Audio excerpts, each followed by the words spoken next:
Mahkamah Konstitusi yang biasanya disebut sebagai The Guardian of Constitution, penjaga benteng konstitusi, tiba-tiba disebut sebagai pusat kekacauan tata negara Indonesia.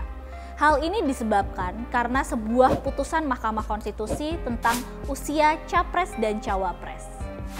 Thank you banyak udah nonton video dari YouTube channel Dosen Hukum. Di sini aku akan menjelaskan dan membahas tentang aturan dan kasus-kasus hukum yang berlaku di Indonesia. Jadi jangan lupa untuk like, comment, subscribe, dan turn notification on.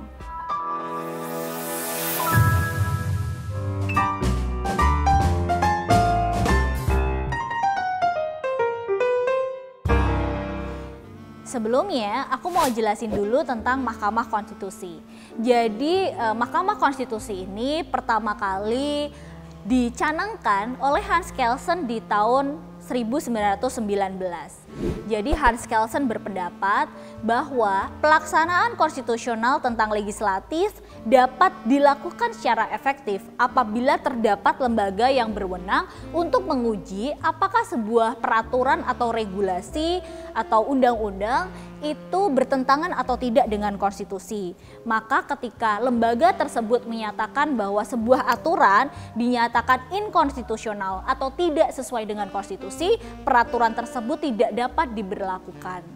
Nah, oleh karena itulah harus ada lembaga khusus untuk melakukan pengujian ini yang kita sebut sebagai Mahkamah Konstitusi. Selanjutnya, dalam proses ketatanegaraan Indonesia, Mahkamah Konstitusi hadir melalui pasal 24C Undang-Undang Dasar 1945 yang didapatkan melalui proses amandemen Undang-Undang Dasar yang terjadi dalam 4 kali. Jadi pasal ini masuk di amandemen yang ketiga atau tahap yang ketiga. Oke, selanjutnya aku mau menjelaskan tentang komposisi Hakim Mahkamah Konstitusi. Sesuai dengan ketentuan dalam pasal 24 huruf C ayat 3 Undang-Undang Dasar Negara Republik Indonesia tahun 1945, ada 3 lembaga negara, yaitu DPR, kemudian Presiden, dan Mahkamah Agung yang memilih masing-masing 3 hakim untuk menempati posisi hakim Mahkamah Konstitusi. Yang pertama dari DPR itu memilih Profesor Jimli Asidiki, kemudian Idewa Gede Palguna, dan Legend Purnawiraman Ahmad Rustandi. Kemudian dari Presiden itu mengajukan Profesor Abdul Muhti Fajar, kemudian Profesor Natabaya, dan Harjono. Terus dari Mahkamah Agung itu mengajukan Profesor Laika Marzuki, Marwar Siahaan, dan Sudarsono. 9 hakim ini kemudian menjabat di Mahkamah Konstitusi pada periode tahun 2003 sampai dengan 2008. Nah, pada masa jabatannya mereka memilih melakukan rapat untuk menentukan ketua dan wakil ketua, sehingga dipilihlah Laika Marzuki sebagai wakil ketua Mahkamah Konstitusi pada saat itu, dan ketuanya adalah Profesor Jimli Asidiki. Kedudukan Mahkamah Konstitusi merupakan salah satu lembaga negara pelaku kekuasaan kehakiman atau lembaga judisial yang merdeka untuk menyelenggarakan peradilan guna menegakkan hukum dan juga keadilan. Kewenangan Mahkamah Konstitusi yang diatur dalam Undang-Undang Dasar itu ada 4. Yang pertama adalah pengujian undang-undang terhadap undang-undang dasar atau yang biasa kita sebut sebagai judicial review. Yang kedua adalah memutus sengketa antar lembaga negara yang kewenangannya ada dalam undang-undang dasar.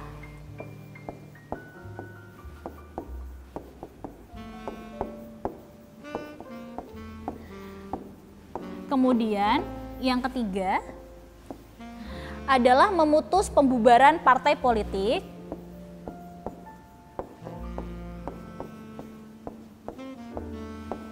Dan yang keempat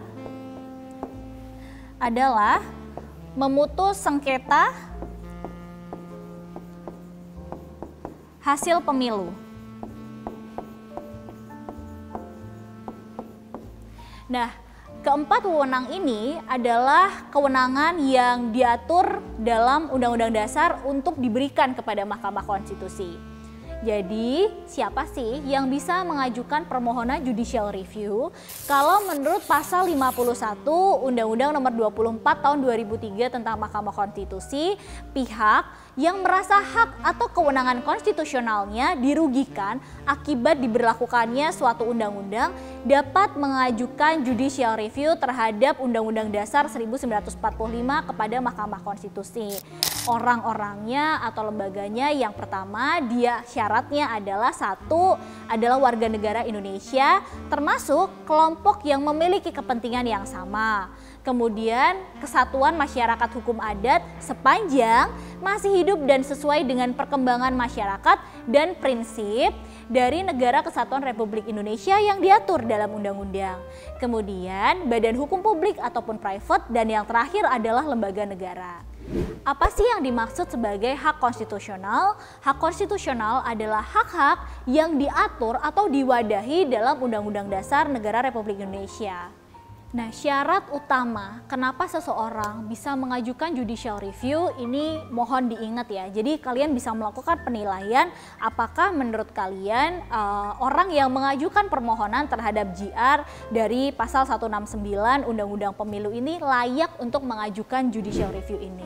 Yang pertama syaratnya adalah jika ada hak atau kewenangan konstitusional pemohon yang diberikan kepada Undang-Undang Dasar. Yang kedua, jika hak atau kewenangan konstitusional pemohon itu dirugikan oleh berlakunya suatu undang-undang yang dimohonkan pengujiannya ini. Yang ketiga, kerugian konstitusional yang dimaksud bersifat spesifik atau khusus atau aktual atau setidak-tidaknya potensial yang menurut penalaran yang wajar dan dapat dipastikan itu akan terjadi gitu. Kemudian yang keempat, ada hubungan sebab akibat antara kerugian konstitusional dan berlakunya undang-undang atau bisa juga perpu yang dimohonkan pengujiannya. Dan ada kemungkinan bahwa dengan dikabulkannya permohonan, kerugian konstitusional seperti ini yang didalilkan itu tidak akan pernah terjadi. Nah, kembali ke judicial review, sekarang aku mau ngejelasin tentang tata urutan peraturan perundang-undangan, aturan apa aja yang bisa di judicial review. Jadi, ada teori hukum yang disebut sebagai Steuvenbouw theory. Nah, Steuvenbouw theory ini merupakan teori mengenai sistem hukum yang merupakan sistem anak tangga yang kaidahnya itu berjenjang. Nah, secara umum teori Steuvenbouw yang digagas oleh Hans Kelsen mengibaratkan bahwa sistem hukum merupakan sistem yang berjenjang dan memiliki lapisan-lapisan. Jadi di lapisan pertama atau paling tinggi itu disebut sebagai Grundnorm. Nah, kemudian yang ada di bawahnya ini adalah norm atau norma. Gambar ini memberikan arti bahwa norma hukum yang lebih rendah itu haruslah bersumber dari norma hukum yang lebih tinggi. Dan norma yang lebih tinggi itu berpegang pada norma hukum yang paling mendasar. Apa norma hukum yang paling mendasar? Norma yang paling mendasar yang disebut sebagai Grundnorm itu adalah konstitusi. Jadi kalau di Indonesia, konstitusi kita kan Undang-Undang Dasar Negara Republik Indonesia tahun 1945. Kalau di Indonesia, penerapan Steuvenbouw theory atau tata urutan peraturan perundang-undangan ini diatur dalam Undang-Undang Nomor 12 Tahun 2011 tentang pembentukan peraturan perundang-undangan yang mengatur jenis dan hierarki perundang-undangan yang berlaku di Indonesia, yaitu terdiri dari yang pertama, Grundnormnya itu Undang-Undang Dasar.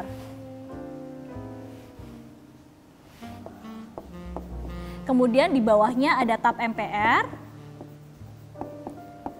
Di bawahnya lagi ada undang-undang atau peraturan pemerintah pengganti undang-undang. Kemudian di bawahnya itu ada peraturan pemerintah.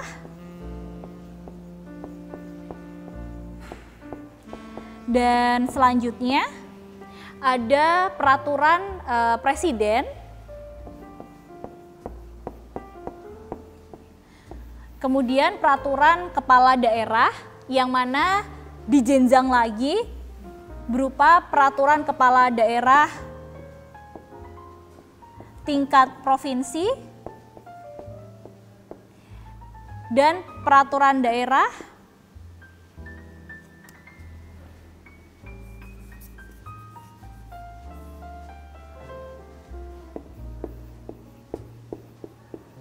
kabupaten atau kota. Jadi ini tata urutan peraturan perundang-undangan menurut Undang-Undang Nomor 12 Tahun 2011.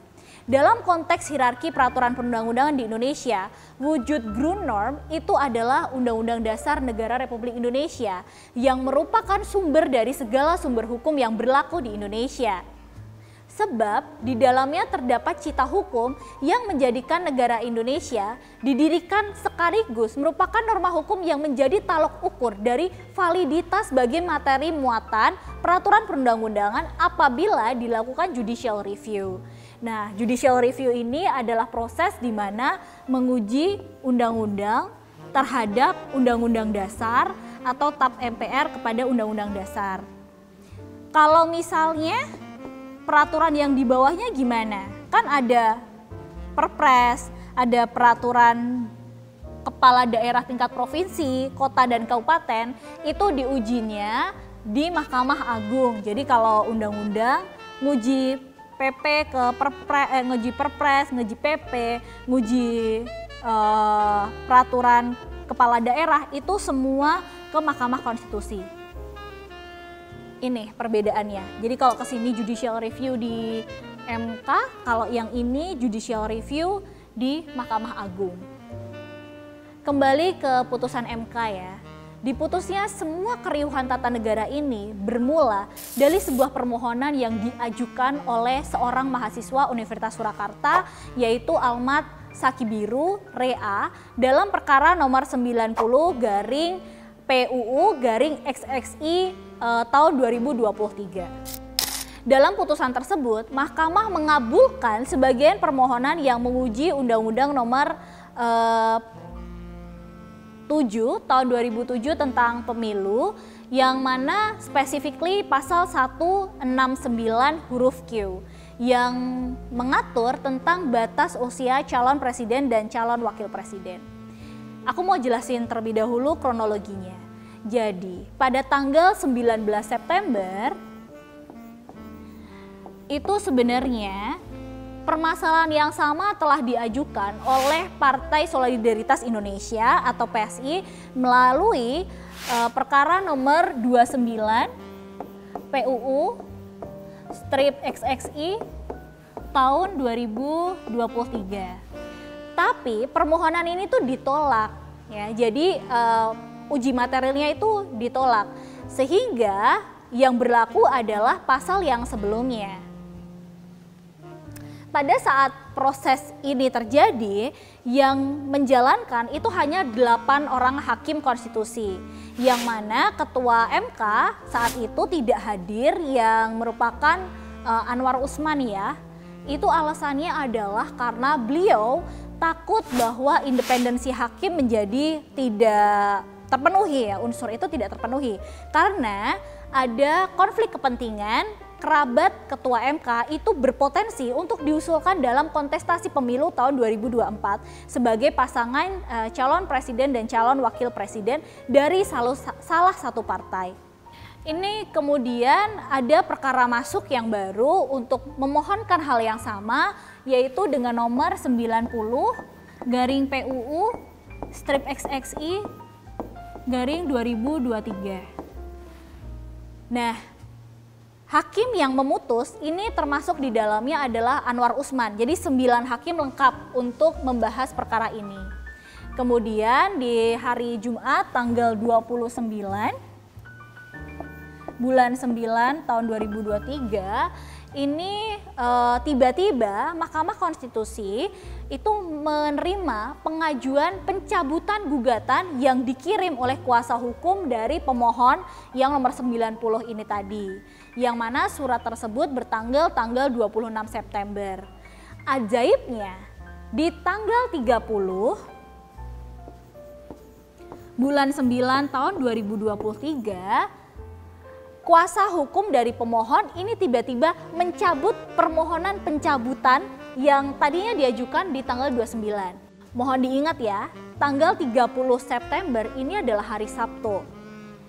Kantor buka hari Sabtu aja udah ajaib banget kan. Nah, alasan dari pencabutan, permohonan pencabutan perkara ini juga lebih ajaib lagi. Karena alasan dari kuasa hukum pemohon adalah mereka merasa miskomunikasi dengan pemohon. Di mana maksudnya pemohon adalah tidak ingin mencabut, tapi kuasa hukum pemohon itu mencabut dengan keinginan sendiri. Sampai sini apakah kalian masih merasa semuanya normal atau emang ajaib nih kasus gitu? Silahkan komen.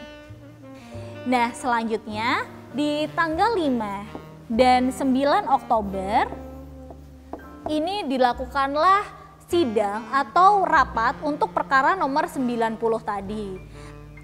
Nah, di tanggal 16 Oktober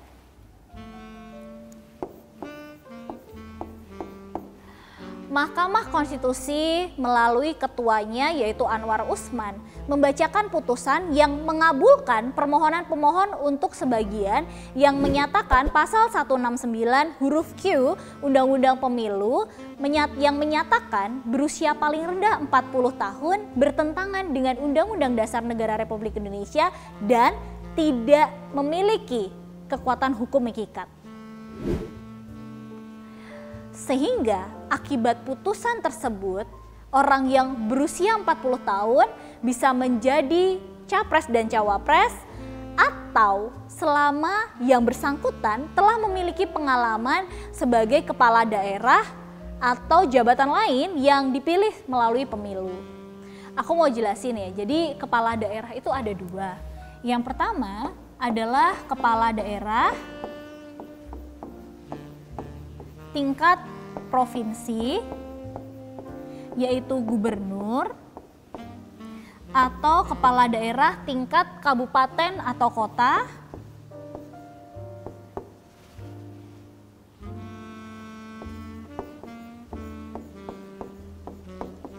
yaitu bupati atau wali kota.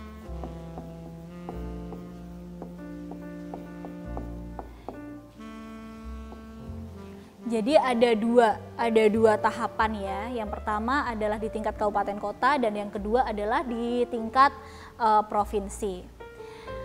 Kalau misalnya memang mau dibikin bahwa yang boleh menjabat itu adalah yang pernah atau yang boleh mencalonkan diri adalah yang pernah menduduki jabatan sebagai kepala daerah, kenapa nggak secara spesifik dibikin kepala daerah tingkat provinsi? Jadi selama yang bersangkutan pernah menjabat sebagai gubernur boleh mencalonkan. Ini kan lebih linear gitu loh, karena gubernur sebagai kepala daerah tingkat otonom yang wakil pemerintah pusat yang relevan gitu untuk mendekat pada jabatan atau level penyelenggaraan urusan pemerintah yang lebih tinggi yang berada di pusat. Lebih fair kan jadinya gitu. Menurut kalian kenapa nggak disebutin aja bahwa yang berhak untuk mencalonkan adalah yang berusia 40 tahun atau pernah menduduki jabatan sebagai gubernur? Kenapa? Tolong komen ya. Atau sekalian aja tanpa tedeng aling-aling menentukan bahwa putusannya itu seseorang yang bisa mencalonkan diri sebagai calon presiden dan wakil presiden adalah mereka yang berusia minimal 35 tahun sebagaimana pernah diatur yaitu dalam Undang-Undang Nomor 42 Tahun 2008 tentang pemilihan umum presiden dan wakil presiden serta pada saat Indonesia itu bentuknya masih Republik Indonesia Serikat. Setidaknya kalau dua itu pernah ada dasar hukumnya gitu. Jadi kayak lebih masuk akal gitu. Putusan ini pun akhirnya diwarnai dengan pendapat yang berbeda-beda dari hakim-hakim Mahkamah Konstitusi, yaitu Wahidudin Adams, Saldi Isra, Arif Hidayat, dan Suhartoyo. Lalu ada dua hakim juga yang menyatakan concurring opinion atau alasan yang berbeda, yaitu Eni Nurbaningsi dan Daniel Yusmik. Menurut aku sejak permohonan aja Ini tuh udah ajaib banget gitu ya. Jadi kalau dalam syarat tadi kan kita udah jelasin siapa aja yang boleh mengajukan judicial review. Adalah orang-orang yang tercederai hak konstitusionalnya. Tapi dalam hal ini alasan dari pemohon adalah karena pemohon ini adalah warga negara Indonesia yang bercita-cita sebagai presiden atau wakil presiden. Kemudian yang bersangkutan juga merupakan seseorang yang mengidolakan wali kota Solo yang menjabat di tahun 2020 sampai 2025, yaitu Gibran Rakabuming Raka. Takjub nggak? Bingung nggak? Jangan bingung. Jangankan kalian maksudnya. Karena bahkan seorang guru besar hukum tata negara yang juga merupakan hakim konstitusi, yaitu Saldi Isra, juga takjub dengan fenomena ini. Dalam pendapat yang berbeda atau dissenting opinion dari hakim konstitusi Saldi Isra, beliau tulis dalam putusannya, beliau merasa bingung dan benar-benar bingung untuk menentukan harus dari mana memulai dissenting opinionnya ini. Sebab sejak menapakkan kaki selama 6,5 tahun di Mahkamah Konstitusi, baru kali ini beliau mengalami peristiwa aneh yang luar biasa dan dapat dikatakan beliau menyebutnya sebagai jauh dari penalaran yang wajar. Beliau mengatakan Mahkamah Konstitusi berubah pendiriannya dan sikapnya hanya dalam waktu yang sekelebat saja. Sebelumnya, dalam putusan Mahkamah Konstitusi nomor 29 51/50/PUU/XXI/2023, Mahkamah secara eksplisit, lugas, tegas menyatakan bahwa usia dalam norma pasal 169 huruf Q Undang-Undang Nomor 7 Tahun 2017 adalah wewenang pembentuk undang-undang untuk mengubahnya. Menurut beliau, sadar atau tidak, ketiga putusan tersebut sebenarnya telah menutup ruang untuk adanya tindakan lain selain dilakukan oleh pembentuk undang-undang tersebut. Apakah Mahkamah Konstitusi pernah melakukan perubahan pendirian? Ya, pernah.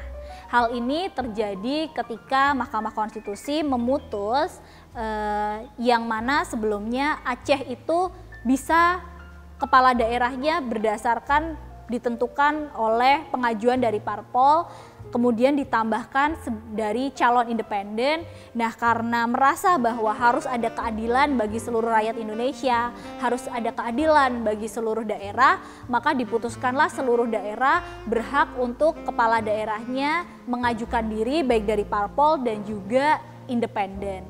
Tapi kan tidak hanya dalam waktu sehari 2 hari gitu, tidak sekelebat saja keputusan itu diambil. Nah, apa yang disampaikan oleh Prof. Saldi Isra ini terdengar sangat bukan cuma bingung ya, sebenarnya marah dan putus asa gitu. Seperti kita semua mungkin ya. Atau kamu punya pendapat lain yang menyatakan bahwa enggak kok, putusan ini memang apa yang dibutuhkan oleh negara Indonesia saat ini. Silahkan komen ya. Nah, kemudian Hakim Wahidudin Adams membacakan pendapatnya yang berkaitan dengan konsep dan prinsip hukum tata negara. Kemudian Arif Hidayat juga mendapat giliran berikutnya mengutarakan pendapat hukum mereka, namun keduanya secara rinci memaparkan kronologi yang mereka anggap memiliki keanehan dalam proses penanganan perkara ini. Adapun Hakim Soehartoyo tidak membacakan pendapat hukum yang berbeda dengan amar putusan. Sedang menurut Eni Nurbaningsih, amar putusan seharusnya bunyinya agak lain. Seperti yang tadi udah aku bilang tentang provinsi di mana diduduki kepala daerahnya oleh gubernur. Sedang menurut Eni Nurbaningsih, amar putusannya seharusnya tidak berbunyi hanya kepala daerah, namun lebih spesifik seperti yang tadi udah aku jelasin sebelumnya, di mana berusia paling rendah 40 tahun atau berpengalaman sebagai gubernur yang mempersyaratannya ditentukan oleh pembentukan undang-undang. Kemudian menurut Hakim Daniel Yusmik, amar putusannya seharusnya kira-kira hal yang sama ya, berusia paling rendah 40 tahun atau berpengalaman sebagai kepala daerah tingkat provinsi, ya gubernur tadi. Artinya, dengan seluruh keputusan tadi, hanya ada 3 orang yang setuju amar putusannya itu sebagaimana yang sekarang kita tahu semua dalam putusan nomor 90/PUU/XXI/2023. Yang mana paling rendah 40 tahun atau pernah menduduki jabatan melalui pemilihan umum atau kepala daerah. Karena sisanya 6 hakim konstitusi lainnya memiliki pendapat yang berbeda berkaitan dengan amar putusan. Oleh karena itu sebenarnya Mahkamah Konstitusi ini tidak mengabulkan petitum pemohon, melainkan seharusnya menolak permohonan pemohon. Atau kalaupun 5 orang hakim ini tadi dianggap mengabulkan permohonan, maka titik temunya tuh ada pada satu hal, yang mana usianya adalah 40 tahun atau pernah menduduki jabatan kepala daerah tingkat provinsi atau pernah menjadi gubernur, bukan hanya sekedar wali kota. Jadi putusan yang ada itu walaupun telah dipaksakan masih sangat maksa, bahkan di lingkungan Mahkamah Konstitusi sendiri. Nah, gimana dengan KPU yang merupakan pelaksana dari putusan ini? Atas putusan yang problematik ini, seharusnya KPU mengedepankan asas kehati-hatian, kecermatan, dan kepastian dalam mempelajari putusan. KPU seharusnya memperbaiki peraturan mereka itu dengan mengkonsultasikan terlebih dahulu melalui Komisi 2 DPR. Masalahnya adalah saat ini DPR itu sedang melakukan reses yang dimulai sejak tanggal 4 Oktober sampai dengan tanggal 31 Oktober. Apa itu reses? Masa reses adalah di mana ketika DPR tidak memiliki agenda kerja di parlemen karena mereka kembali ke daerahnya masing-masing, ke daerah pemilihan mereka atau kepada konstitusinya untuk menyerap dan menampung aspirasi dari para pemilihnya. Oke, apakah kalian tertarik untuk membahas soal lembaga legislatif di episode selanjutnya? Please komen ya. Sementara masa reses terjadi pada sejak tanggal 4 sampai dengan tanggal 30 Oktober. Padahal kan untuk pendaftaran Capres dan Cawapres itu dibatasi dari tanggal 19 sampai tanggal 25 Oktober. Gimana tuh? Apakah itu berarti bahwa putusan MK tidak bisa dilaksanakan? Ternyata enggak. Jadi memang spesial sekali ya putusan Mahkamah Konstitusi ini karena MK dalam putusannya telah merumuskan sebuah norma baru sehingga KPU tinggal mengikuti saja norma tersebut dan dianggap telah cukup sebagai acuan untuk menerbitkan surat dinas yang isinya menyampaikan putusan MK untuk merubah ketentuan dari syarat pencalonan Capres dan juga Cawapres. Langkah KPU untuk tidak merevisi PKPU tentang pencalonan presiden dan wakil presiden ini kontras sekali dengan cara lembaga ini ketika menindaklanjuti putusan MK sebelumnya yang mana KPU pada awal tahun ini telah merevisi PKPU nomor 10 tahun 2022 tentang pencalonan perseorangan peserta pemilihan umum anggota DPD usai MK melarang eksterpidana untuk menjadi calon anggota DPD selama 5 tahun sejak dinyatakan bebas. Di sini makin terasa kental ya bahwa putusan Mahkamah Konstitusi kali ini bukan merupakan sebuah putusan hukum, melainkan keputusan politik karena banyaknya kepentingan politik yang berusaha diakomodir dalam putusan ini. Kalau menurut kalian gimana? Apakah ini merupakan putusan hukum atau keputusan politik? Setelah ini, Indonesia akan menggelar hajatan demokrasi besar-besaran secara bertubi-tubi, mulai dari Pileg, kemudian Pilkada, dan tentu saja Pilpres. Apakah kita masih layak untuk mempercayai Mahkamah Konstitusi dalam menyelesaikan perselisihan tentang hasil pemilu? Atau bahkan, masihkah kita layak untuk mempercayai Mahkamah Konstitusi menjaga konstitusi negara kita? Thank you banyak udah nonton video dari dosen hukum kali ini. Aku akan terus membahas tentang kasus terbaru dan juga aturan-aturan hukum yang berlaku di Indonesia. Jadi jangan lupa untuk like, comment, subscribe, dan turn notification on. Jadi kalau dosen hukum upload video baru, kamu langsung tahu.